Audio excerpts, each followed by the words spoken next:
The Dead Pair Podcast is brought to you by Elite Shotgun. They stand behind you. It is fueled by Fiocchi. Welcome to the Dead Pair Podcast. Coming in hot with everything you want to hear about sporting clays. Ben Hustway. Each short blind person would have to fight 14 kangaroos. Let's get Anthony on the phone. You're making a big mistake, okay? Yeah. We're talking Gianna Santo tonight. Well, I have something, but I don't know how much everyone's going to like it. I was not ready for that. With your hosts, Jason Rambo. You just didn't want my wife to edit something else you did. And Sean Alley. Gotta keep it PG-13, man. Often imitated, but never duplicated. It's the Dead Pair Podcast. The Dead Pair. And now, it's showtime. What's up, Mr. Large and in Charge, man? It's been a hot minute. It has definitely been a hot minute, Jason. Wow. Lots to catch up on, lots to talk about, right? Yeah, for sure. Hey, everyone, before we get started real quick, I just want to remind everyone, the Dead Pair Blast in December, get signed up. We've got a lot of cool stuff coming with that. Fiocchi is sponsoring the Longbird. Taconic Distilleries is sponsoring the cocktail hour. Of course, there's $100 back to class in the main. There's what, Sean? There's $50 back to class in some of the side events. Some of them are $25. Yep. Fiocchi's donating ammo and some extra money for the Longbird contest, so that's going to be a cool thing to add this year. Yep. So yeah, everybody get signed up. I know it's July, and it's hard to sell palm trees and sand in July to the northern states, especially when it's hotter up there than it is down here. Right. But no, in all seriousness, no, it's going to snow, it's going to get cold, and it's going to still be nice down here. So plan on bringing the family down, seeing us all down there at the Dead Pair Blast. It'll be a good time at Vero Beach. Yeah, and Vero does a wonderful job at it. Remember, guys, they're going to put on the cocktail hour by Taconic Distillery. Also, they put out the charcuterie stuff. I mean, man, they had a heck of a spread last year, Jason. Just about anything you would want to eat, they had out there at the clubhouse. Oh, it was incredible. It was incredible. Even for us guys on the carnivore diet, it was incredible. So. Oh yeah. I had plenty of cheese and meat and all kinds of good stuff. So. Yeah. One other thing, we're still looking for the NSCA contest entries. Now, this is a main event entry into the Nationals for this year, free main event. So even if you're already signed up, hey, it doesn't matter. You can cash this baby in, and they'll reimburse you what you've already spent on it. Right. You can hit us send us a text button right down in the podcast description. And also, speaking of using that button, we need those questions for the coaches.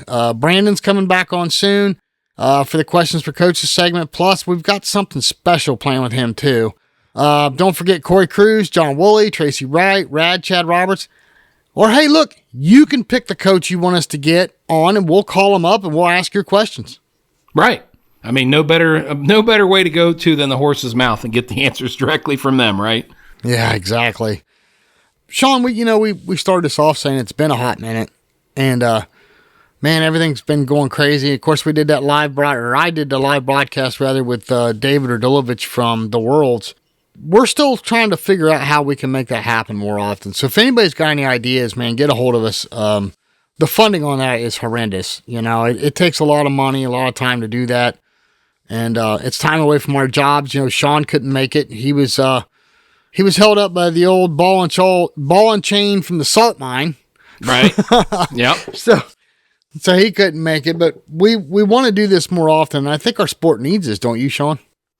Yeah, it was definitely interesting to watch from an outsider looking in, since I wasn't there. And you had some great interviews, had some great people on there. I mean, it's definitely interesting, especially watching the shooters as they actually participate live. So that was really cool. And yeah, I see a lot of potential in doing it this way. Yeah, for sure. So, well, speaking of that, yeah. I'm sure a lot of people watched you on those videos, and brother, I hate to tell you, you weren't looking as good as you usually do. Yeah, I kind of had some stuff go wrong. I had my appendix burst, filled my whole abdominal section with infection, and had to wear a tube sticking out of me into a bag and all that kind of stuff, which was disgusting and painful at the same time. But I cut all that stuff off with the surgeon's permission and flew there and did that. But I still got some stuff coming up. They're going to take out what's left of the appendix and the gallbladder. So the only reason I think that's important that everybody knows this is we may miss a show or two here and there just because of the surgeries, but don't worry. The show as a whole is still 100%. But if we skip a week, that's why. So yeah, just giving everybody a heads up. Yeah, and the important thing to realize is, Jason and I both have busy lives just like everybody else does. I'm going to be actually selling my home, moving to a new home here in Ohio, so I know the next month and a half is going to be very busy for me as well. So we appreciate everybody's patience and understanding in advance. If there's a few bumps in the road, for the next 4 to 6 weeks, because Jason and I have got our hands full. So we'll do our very best and try not to let anybody down. But hey, at the end of the day, we got lives to live and responsibilities as well as everybody else. So again, we'll do our very best, but there could be some hiccups here and there, and that's why we're letting you know. Yeah, for sure. One thing I do want to remind everyone, the scoop segment. So we're saving this for after Big Shoots. Probably the next one coming will be after the U.S. Open, if we can manage that, because we've got the Ohio State immediately following that. Yep. Everybody knows how involved with the OSCA Sean and I are. So we got our hands full. But Scoops is still live. It's still in effect. It's just, unfortunately we have to pick and choose our battles. So, but we got a lot of cool stuff, man. I cannot wait for everybody to hear some of the stuff we got coming up. So it's going to be good. And Jason, you know what? I didn't tell you something that happened to me just about, let's see, what is this? This is Monday. This would have been last Wednesday night. I sold the DT11, buddy. She went to a new home. What? Yep, she went to a new home. Well, I've been shooting that Kolar since the Jack Links the year prior, since I got it, and had that brand new trigger set put in by Buzzy down there from Beretta.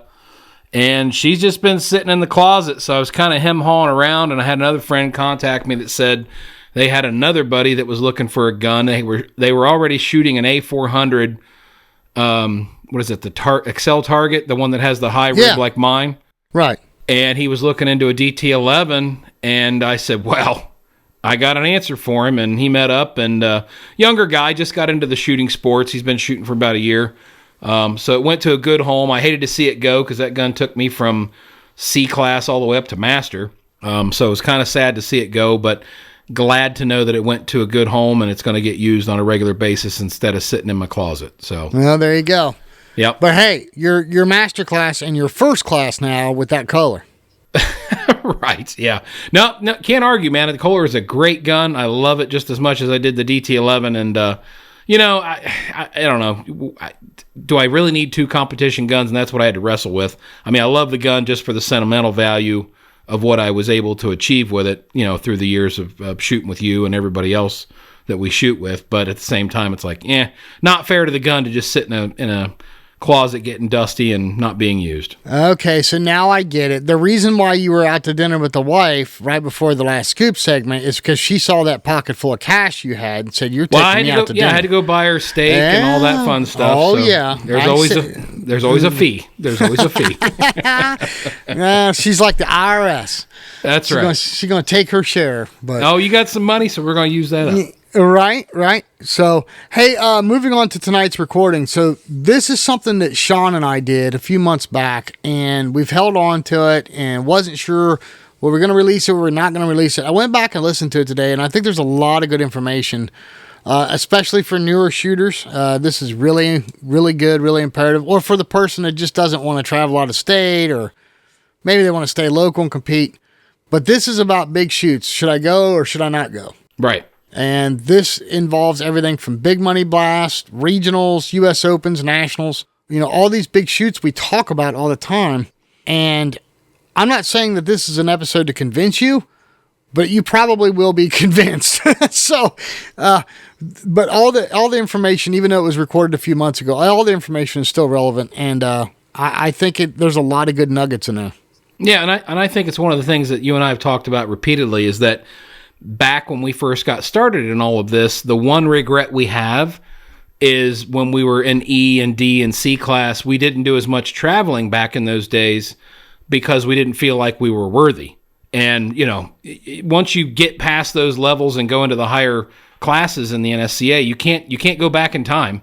You can't go back and compete as a D-class shooter ever again. I mean, I guess you could if you started shooting really bad, but we kind of beat ourselves up over it even to this day because we missed out on a lot of opportunities that, may have allowed us to, be a little bit more competitive, obviously in a lower class, but, once it goes by, you can't go back and do it over again. Yeah, well, you don't always get the opportunity to see some of the targets that are thrown at those events being at your local club, no matter how good your local club is. Mm-hmm. If you're local to Northbrook, you're going to get to see some big targets, but you may not get to see what they're going to throw in Florida or Texas or, Yeah.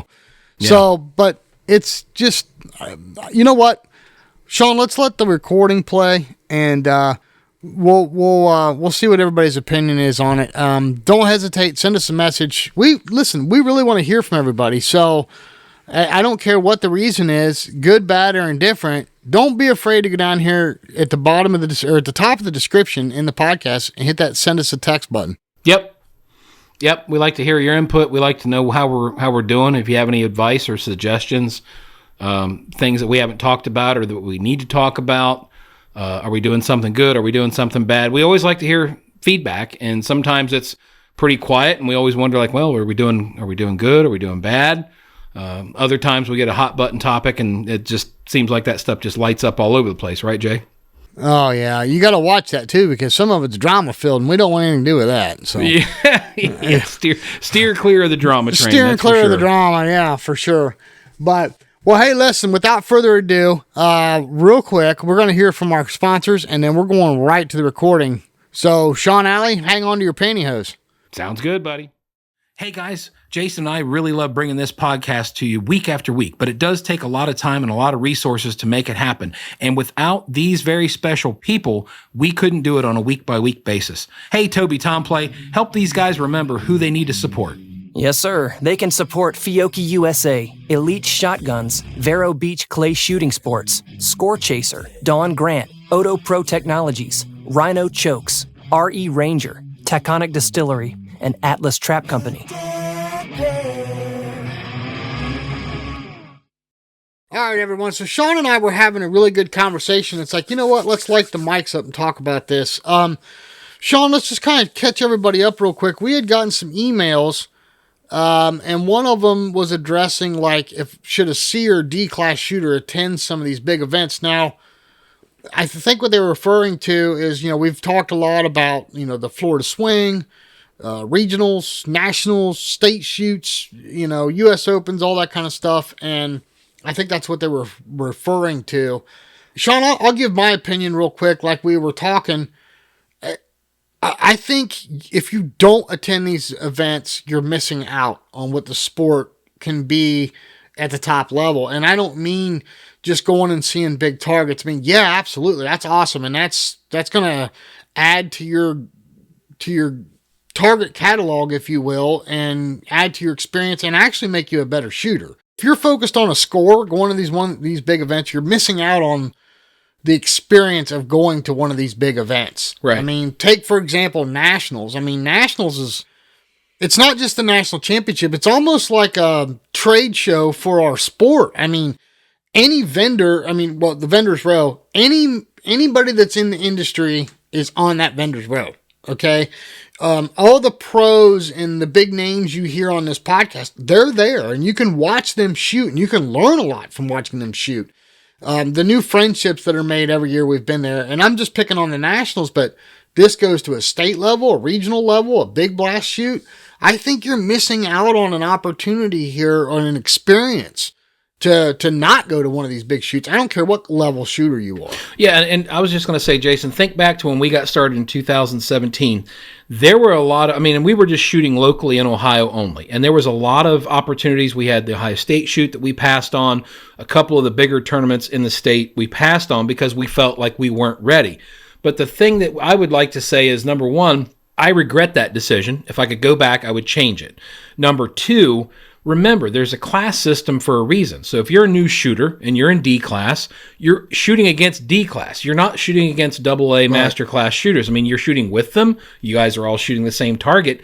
But potentially the field is about as level as it's going to be. So you're not shooting against people that are going to beat you by 30, 40 birds. You're shooting against people that are in your class. So again, like Jason said, it's an experience.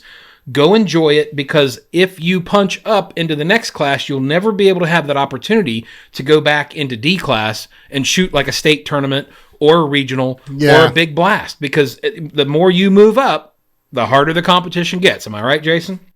Oh, yeah, absolutely. Well, Sean, looking back on our experience, you know what? That's an important key word here. Let me just jump to that real quick. Sean and I have always said we're not the experts. Our job is to get the experts on this show and ask the right questions. But one of the things we can speak from experience on is being in a lower class and going to a bigger shoot. So that's why you're not going to hear any big names on this episode. I think we can speak from experience, right, Sean? Absolutely. So, Sean, let me ask you about that. So, in our experience, we got lucky in that we had a regional 20 minutes from our houses in Ohio when I think it was 19. The regional was at the Cardinal Center. Right. Looking back on that event, Sean, and please don't focus on the facility or the targets. And I say that because we've been there to Cardinal a bazillion times. We've talked about Cardinal and how great it is. But I want to talk about your experience there. What do you remember most from being at your first regional? Well, if I remember correctly, it was shortly thereafter the state shoot. I think we had the state shoot that year first, and then the regional followed, if I'm not mistaken. So, or vice versa. And that was the first time that either of us had been to a state, I think, number one. And then also we went ahead and went full bore and went into the regional. So the thing that I noticed about the difference between the two, the state shoot was great. It was a big shoot, had a lot of fun. But going into the regional, there was a lot of people there not from Ohio. And by that, I'm going to just throw out a name. Zach Keenbaum was there. He was there shooting Super Sporting when we were shooting Super Sport. I'm like, hey, that's Zach Keenbaum. I've seen him on a magazine, And he was a squad in front of us, Yeah, before I ever met Zach or introduced myself or anything. So, it was like, cool. And there was other people there. Obviously, when you have a regional event like that, bigger shooters come out to these things. And you can learn a lot just watching these guys shoot. I mean, you don't have to necessarily take a lesson with them. I mean, if they're available, great. But just watching them shoot is a neat thing to do, because you can learn a lot just watching how they move the gun, watching how they get into the box. And that's experience that you can't learn any other way. Right. Yeah, and it was cool to see, obviously all the vendors there that showed up for that shoot that weren't at the state level shoot. Right. The targets were way beyond what they were at the state shoot. Absolutely. And we thought the targets at the state shoot were hard. So I'm going to pick on somebody, a name you guys might recognize as Toby Tomplay, the guy that does our intro and our outro.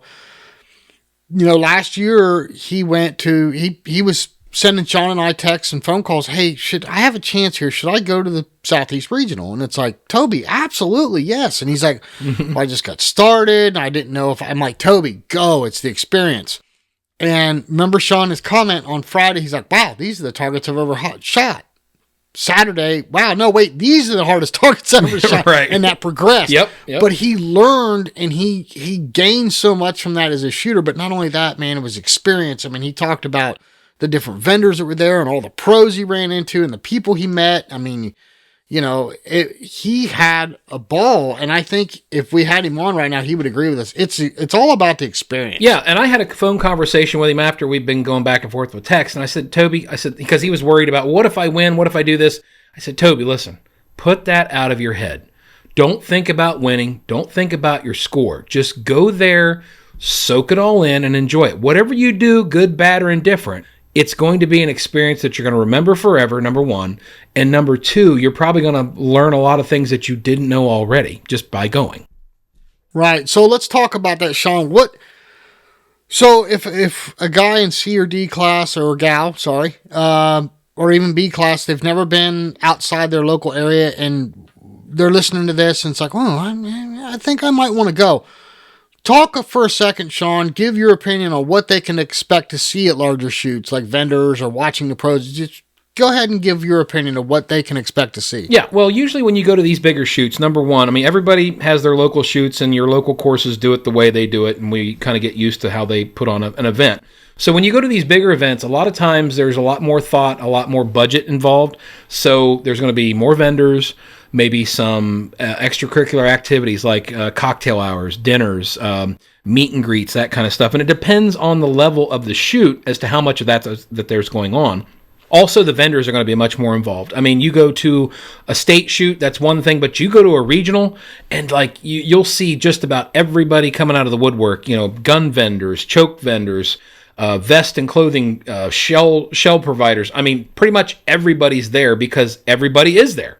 So you're going to see a lot of that. And then not to mention, like I just said, with our experience with the Ohio Regional or the Northeast Regional at Cardinal, you're going to see a lot of shooters that you will never get the opportunity to see at other shoots. You know, Wendell Cherry's not necessarily going to come to Eagle's Nest for a local shoot. And Zach Keenbaum's not going to come to Airport Ridge for a local shoot here in Ohio, typically.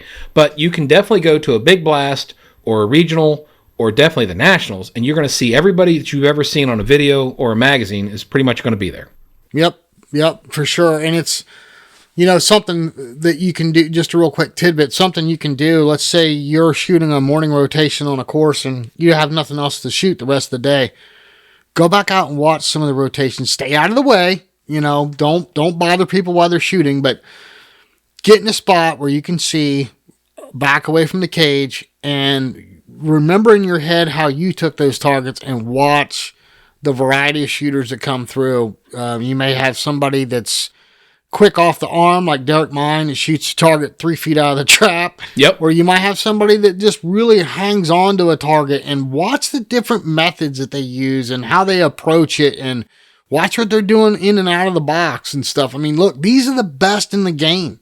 If you want to get better, you can learn a lot just by watching somebody shoot. Yep. You know, and then stick around. Listen, don't get in your car and run out of there. Stick around at night for the dinner, the drawings, the raffles, the giveaways, not just the free stuff, but you want to soak it all in and experience as much of it as you can.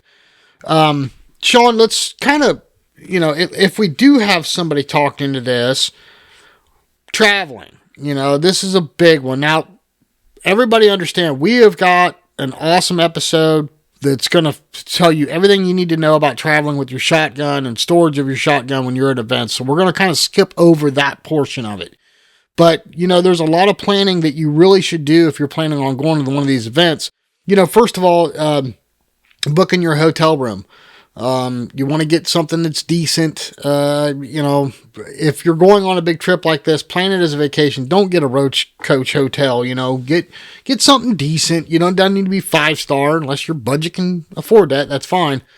Try to get something in an area that's somewhat close to the club. Yeah, right, you don't Sean? want to be an hour away and be late trying to get to an event because traffic held you up or something like that. So, and to add to that, Jason, I would also say if you're traveling with more than one person, another option is also look into like Airbnb or VRBO, because sometimes it'll make sense if you've got 3 or 4 people going with you. It'd probably be more to your advantage to split the cost and get a house, be a little more comfortable, have a little bit more room, a little more privacy, if your budget allows it. Yeah, and you know, and you take somebody, and we learned that from Rad Chad himself. When you do as much traveling as he does, it just makes sense if you can find 2, maybe 3 more, or even 4 more people to room with to get an Airbnb, because the cost per night stay is so much lower. Right. Obviously, you don't want to be, you know, bunking up with somebody that wants to stay up till 3 a.m. and partying when you got to get up at, you know, be on rotation at 8 a.m. Another thing, too, that I think is really important that people kind of skip over, when you're booking your flight, don't just say, okay, well, I'm not shooting until 11 o'clock, I can fly in that morning. I really don't suggest that. No, I think that's a bad idea.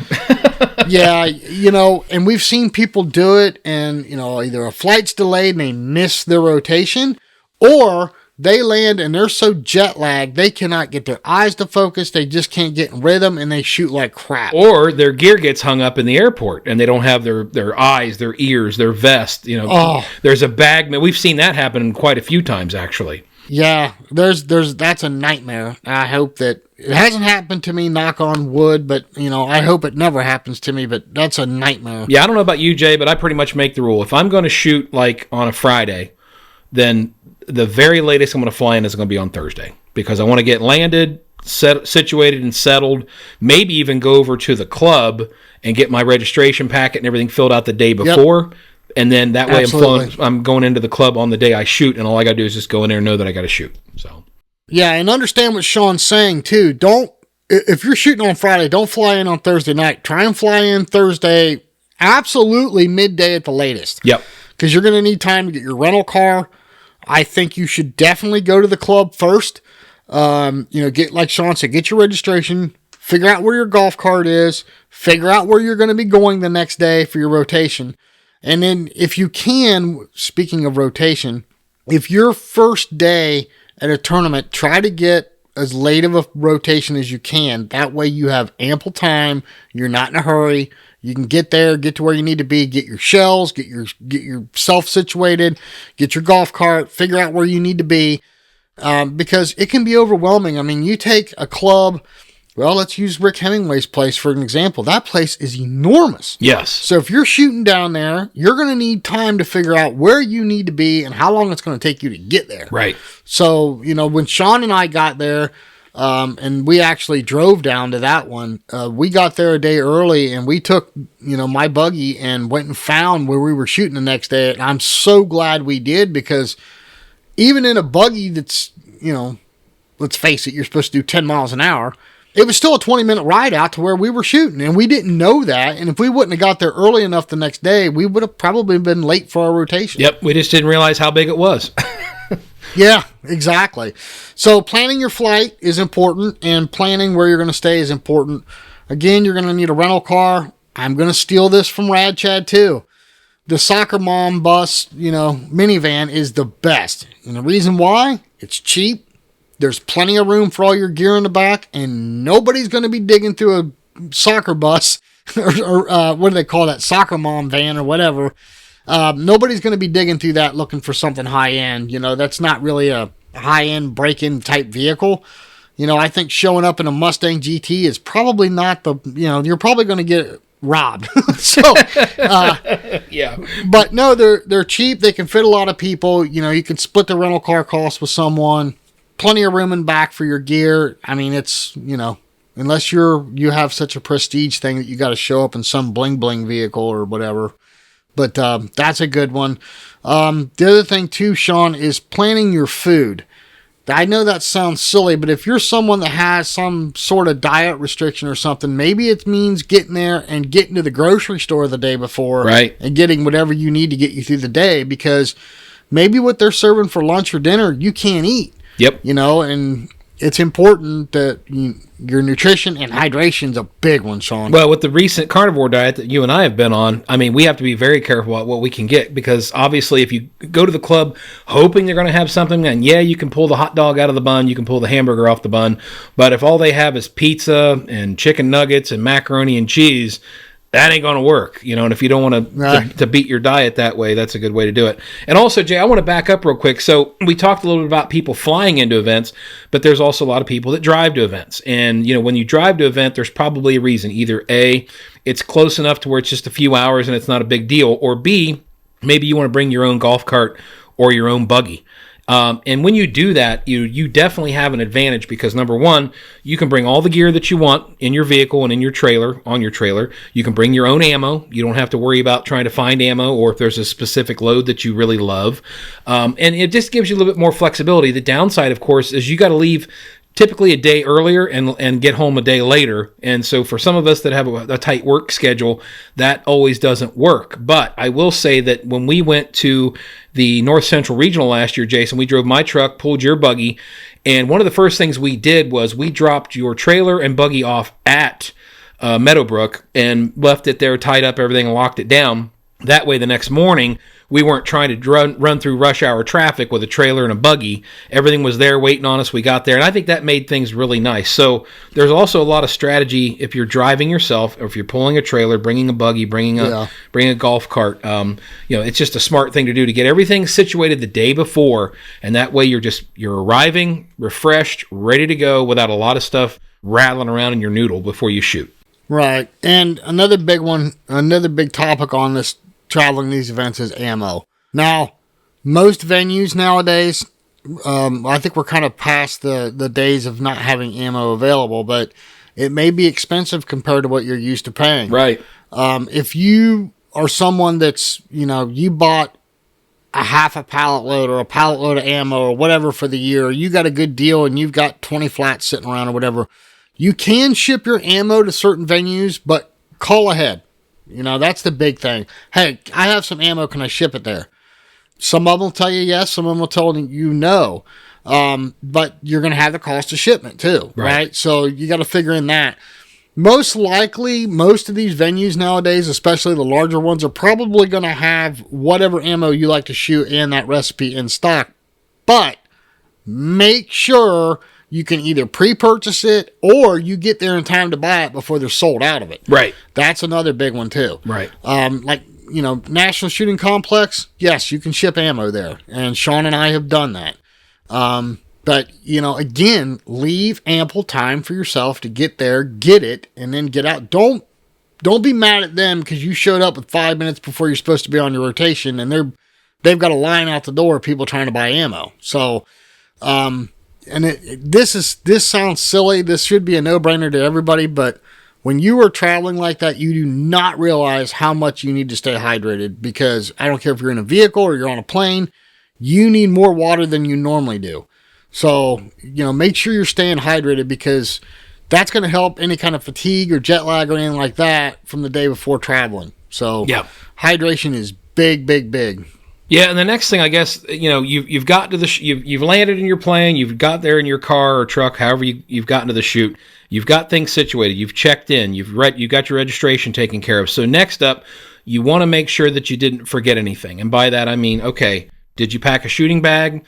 Do you have your chokes? Do you have your glasses? Do you have your ears? Do you have your eyes? Do you have your tools that you need to work on your gun? Do you have all the spare things that you typically have? And if you've forgotten anything, you're going to definitely want to get a replacement, especially if it's something that you use all the time. So get there with plenty of time. There's usually a lot of vendors there, so if you're missing something, usually people can fix you up pretty quickly. Yeah, and don't make the mistake of trying to take your shooting bag, even though you don't have any ammo. Don't use it as a carry-on. It's got to be checked in. Choke tubes look like ammo. It sounds dumb, but TSCA is going to think you got some kind of live ammo in there, so put it in a check bag. Any kind of tools that you have for your gun, that to them looks like a weapon. They're not going to let it on the plane. Now, here's a big one, and this will forever be debated, is, do you put all your gear in with your gun?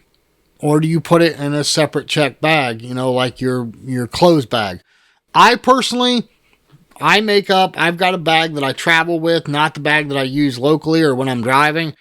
And I've got a separate gear bag that I put everything in: my glasses, my eyes, my ears, my vest, a few chokes and a few, maybe like a choke wrench or something like that.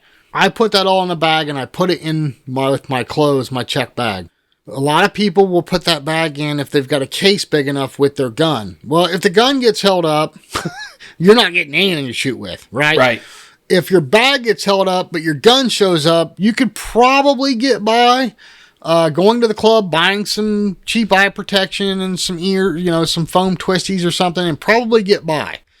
But it's a forever debate on, how you should pack all that. But it is important, if you've got prescriptions like me, prescription shooting glasses, I might as well just not even shoot the event if those don't show up. Right. You know what I mean? So I try to put those in a carry-on because they're just glasses. My ears, I put those in my check bag. I cry if I lose them because they're expensive, but I can at least put some foam twisties in that I know the club's going to have. So you got to kind of think this stuff out, but you need to make sure you've got everything you need when you go into these events and you're traveling. Yeah, and one thing else I'm going to add to that we've learned the hard way, weather is always a factor. So I always try to pack a rain jacket. But take, for instance, last year's Nationals, nobody was expecting... You needed a small John boat? Yeah, John boat, hip waders, and, some kind of a bilge pump. But, if you're not expecting weather to be bad, which, hey, listen, at the very least, pack a rain jacket, right? A lot of people bring a pair of muck boots because you never know what the situation is going to be. If they're forecasting rain at any time the week that you're going to be shooting or the weekend you're going to be shooting, those are the bare minimums: a pair of muck boots and a rain jacket. And then furthermore, I know, Jason, you bought a set of Frog Togs at the Nationals the last time we were there, and they didn't have Shrek size for me at the time, so I couldn't get any. But, it makes a huge difference in your shooting if you can at least be reasonably comfortable. It sucks to be out there walking around wet blue jeans, wet shirt, everything's soaking wet. We ran into that problem even at the Jack Links. The last day we shot, I had a rain jacket, you had your Frog Togs. My pants were wet, my upper body was dry. I got through it, but, I kicked myself for, it's like, why didn't I just bring a pair of rain pants or something along with me? I just didn't think it was going to be that bad, but it was, and it was terrible. So I would strongly advise that think about it. If there's any chance at all that rain's going to show up at your event, it'll ruin the trip pretty quick. If you get out there and get soaked, have to shoot 2 more events that day, and you're already wet, cold, freezing, and uncomfortable, it'll just bring it down a notch. Something that's really not talked about a lot, Sean and I have found value in this, and I kind of recommend it, is shooting a warm-up can be key when you're going to these big events. And here, I'm going to give you a couple reasons why. Number one, what if they don't have your exact brand and recipe of ammo?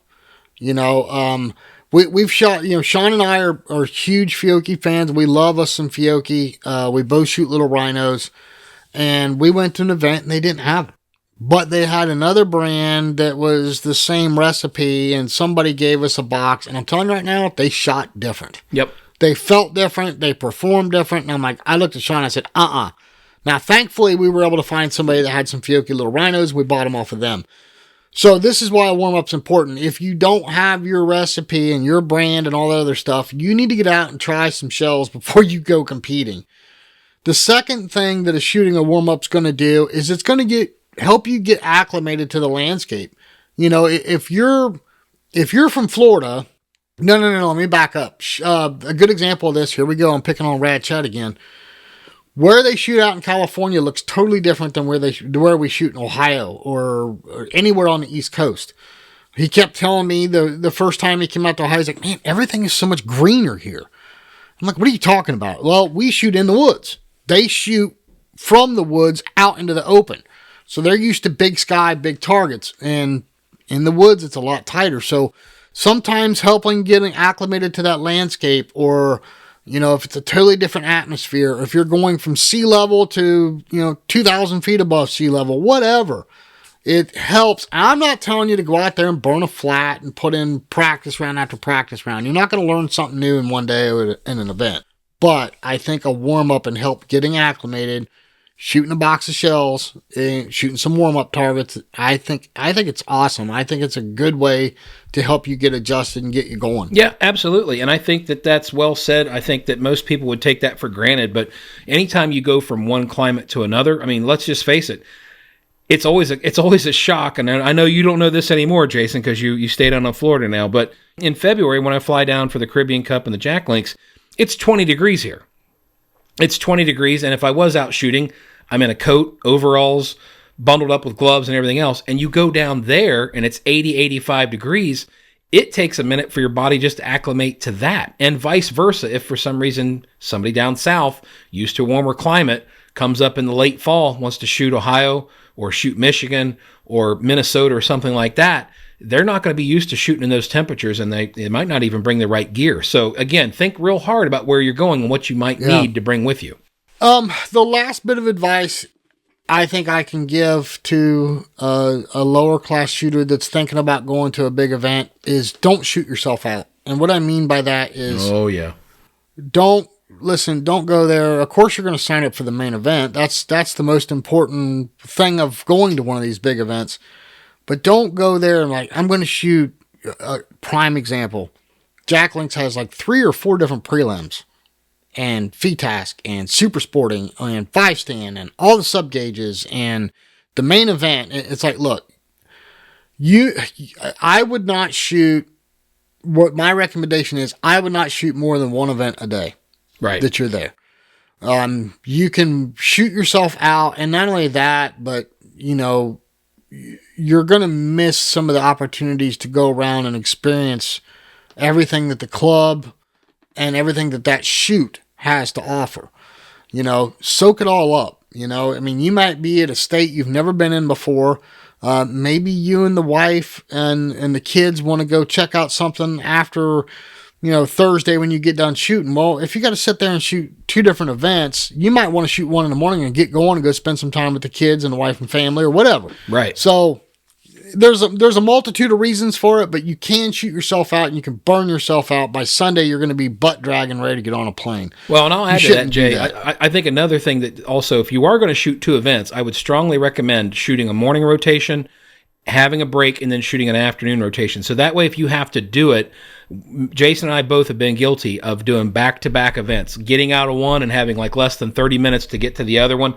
Number one, if you have to use the restroom, if you feel like you're hungry, you have to get something to eat, there's no time to do that. You're going to go right into another event and try to shoot your best, and it just seems to never work out, right, Jay? Well, yeah, I agree 100% with what Sean's saying, and him and I have had a lot of discussion on that. Something else, too, Sean and I, talking to all these top-level shooters all the time, something that's starting to become a reoccurring theme is a lot of them don't want to shoot more than 100 to 150 targets in a day. It's hard to stay focused that long. It's hard on the eyes. Right now, currently, Brandon's is the hot shooter in the sport, right? And Brandon's talked about it. I mean, if you shoot more than 100 to 150 targets in a day, the eyes start to get tired, okay? It's hard to focus on that target. So think about that. And again, the whole reason we're pushing you to go to some of these larger shoots and experience some of this is for the experience. You don't want to burn yourself out while you're there if it's your first time there. If you're a guy that can handle 200 or 300 targets a day, great. But I'm telling you right now, for your first time going to an event, try not to shoot more than 100 a day.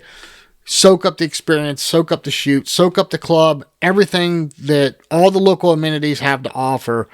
It's kind of like a shooting vacation for you, so try to get as much out of that experience as you can. Right. Well, Sean, we've covered a lot of ground here. Did you have something else you wanted to bring up? I was just going to say, the other thing that you got to be careful of, depending on where you go, is coming home. So if you flew down there and your bags were full, and you go to a big blast event like the Jack Links, they give you a cooler, they give you a caddy, they give you a cup, they give you a hat. You got to figure out a way to get all that back. Now, the year before, I was able to take the cooler this year that they gave us, but the year before when I was there, I actually left the cooler with a buddy of mine that lives in Fort Lauderdale. He appreciated the hell out of it, but it was a nice Arctic cooler. It was probably $80, $85 cooler. And I'm like, man, right. I wish I would have had that. And I know you kept yours, you got yours home, but that's something you got to take into account. So if you go down there and buy a bunch of shirts, a bunch of swag, they give you a bunch of free door prizes like a shirt and a hat, maybe a cooler. You might not be able to get it all back home if your bags were stuffed to full to begin with. So just another food for thought item. My favorite example of that is 2 years ago, Sean, the Nationals that you couldn't attend because Steph was having some surgery and stuff. I went down there by myself, and the wife came in the bedroom as I was packing, getting ready to close my bag up. And she's like, where are you going? Like, what do you mean? She's like, what you got enough clothes for a month? And I'm like, look, I'm going to be there for the majority of a week, okay? And the forecast keeps changing. I don't know if it's going to be hot, cold, blah, blah, blah. So I packed long sleeve shirts and hoodies and short sleeve shirts and shorts and jeans and all this other stuff. My bag would barely close. I came home with 14 extra hats that I've gotten from vendors. And I probably came home with a dozen shirts at least, plus all kind of other goodies and swags. I could not get my bag closed. And the lady, thank God, at the Southwest desk, she looked at me and she goes, "You're over." And I said, "What?" And I turned and looked at the scale, where you set your bag up for the check bag. Right. You're only allowed 50 pounds. And it was at 53. And she looked at me and goes, "Shh, I won't tell anybody if you don't." I'm like, all right, cool. So, but I was over, So, but that's something to keep in mind. I'm not telling you to pack light. You need to pack whatever you need. But keep that in mind. If you're going to go there and you're one of these people that likes to buy a hat from, Fiocchi, or you're going to walk down and get you an Atlas shirt or something like that, sure you account for that to take all that stuff home, because a lot of times these big shoots, like Sean said, they're going to give you a pretty cool swag bag, as part of your registration. So consider stuff like that. But Sean, we've covered a lot of ground, and I'm sure somebody's going to have some questions. So if anybody wants to write in a question, any of the stuff we're talking about, if we missed something, we'd love to hear from you. Absolutely. I think this has been a good one. We've touched on a lot of this stuff in the past, but I think it definitely was valid to bring it up again, especially with all the questions we've been getting recently. And hopefully this will help some people out that are on the fence that maybe, number one, don't feel they're ready for a big tournament. I would say that's the wrong way to think about it. And number two, hopefully we've given you some pointers and some thoughts and some ideas to help you plan for your trip and to make sure that you're bringing what you need to bring and make sure that you're aware and expecting what you're going to have to deal with when you get there. I think that's the most important. You just touched on something there, Sean. I think that's the most important part of this message we're trying to make on this episode is don't think for 1 minute, like Sean and I did for the first couple of years, that we're not ready for a big shoot like that. No. I don't care if you've only shot one registered tournament or you've shot 100 close to home. You're always ready for a big tournament like this. I mean, you should always go and experience it. It's an experience. I know it's an expensive one, but it's well worth it for your growth as a shooter. And again, Jay, if you're anything like me, I regret not doing that when we first started. I really do. Yeah. And there's no way to go back to D class and experience, a regional in D class. I mean, once you punch out and you're a C, B, A, AA shooter or whatever, you can never go back and see how good you were or bad you were, but at least you would have a gauge, you know what I mean? And it was fair. Yeah. So you're in the same class with everybody else that's pretty much the same level you are. So why not? Seriously, why not? Yeah. You might get a chance to see some targets that you never get to see at your local club. That's right. You might get a chance to meet some people that you would have never gotten a chance to unless you went to a big event. So that's right. It's well worth it. Sean, I think this whole episode falls in line with our statement of take someone new shooting, take them to a tournament. Yeah, get out there and experience one of these big tournaments. It's well worth it. Whether it's a big blast, a state shoot, a regional, national, U.S. Open, it's worth it. You know what I mean? It really is. Yeah, and it's not just us. I mean, you talk to most of the people in this sport, and the majority of us are weekend warriors. We're not the pro level type shooters. We're out here having fun, competing and having fun. But again, it's all about the camaraderie. It's all about meeting friends that you don't get to see. I mean, I love to see Rad Chad every time I go to a shoot because he's not local. You know what I mean? And other shooters, not to just single him out, but get on the plane, get in your car, drive to a shoot, go soak it in. Like Jason said, enjoy it. Take it for what it's worth. I mean, it's definitely a learning experience. It may humble you. Then again, you may surprise yourself, but you'll never know if you don't go. Well, and here's another thing too. Regardless of where you are in any kind of relationship status, if you have a significant other that doesn't shoot, make this what do they call it, Sean? A claycation. Yeah. Seriously. I mean, I'm not telling you to drag your spouse around while you're shooting. If they're not into it that much, then don't do that to them. But plan to do events outside of the shoot while you're there. Right. I mean, we go to some really, really cool places. I'm picking on nationals, but San Antonio, man, the Riverwalk. I've been trying for the last 4 or 5 years to get my family to go because of the Riverwalk down in San Antonio. I mean, that place is amazing. It's a lot of fun, but that's just one of several hundred attractions in the San Antonio area. Yep. And it's, my wife's never been to Texas. I would love to take her. My daughter's never been I would love to take her. I mean, in Florida's the easy sell, right? You got beaches, you got Disney, goodness. you got Disney World, you got Epcot, you got all kinds of golf courses if you're a golfer. Not to mention all the dozens of great sporting clays courses that you can go to while you're down there. So, and if you ask Sean and I, if you're going to the Caribbean Cup, we know a really good seafood restaurant around the corner. So, we got the inn. If you know, you know. Yes, absolutely. Get a hold of us. We'll tell you where it's at, man. You're gonna pig out. So. But no, seriously, Sean, what's our message? What do we tell everybody every week? Get out there, take somebody new shooting, show them exactly why you love the sport, why you continue to do it, and watch them break their first clay. I guarantee you will remember that for the rest of your life once you see that smile on their face. Absolutely. And don't forget the Dead Pair Challenge. Take one new shooter a month and take a picture, tag us on social media, show us your new shooters you've taken out. We'd love to see it, and hopefully that message will encourage other people to do the same. Sean Alley, we've ran long. We got to go. Until next week, my friend. We'll see y'all back here on the Dead Pair Podcast. We'll see you next time on the Dead Pair Podcast. The Dead Pair. The Dead Pair Podcast is brought to you by Elite Shotguns and Vero Beach Clay Shooting Sports and is fueled by Fiocchi USA. The Dead Pair theme song was written, arranged, and produced by Toby Tomplay. Big thanks to the following sponsors: RE Ranger, Odo Pro Technologies, Rhino Chokes, Dawn Grant, Score Chaser, Taconic Distillery, and Atlas Trap Company.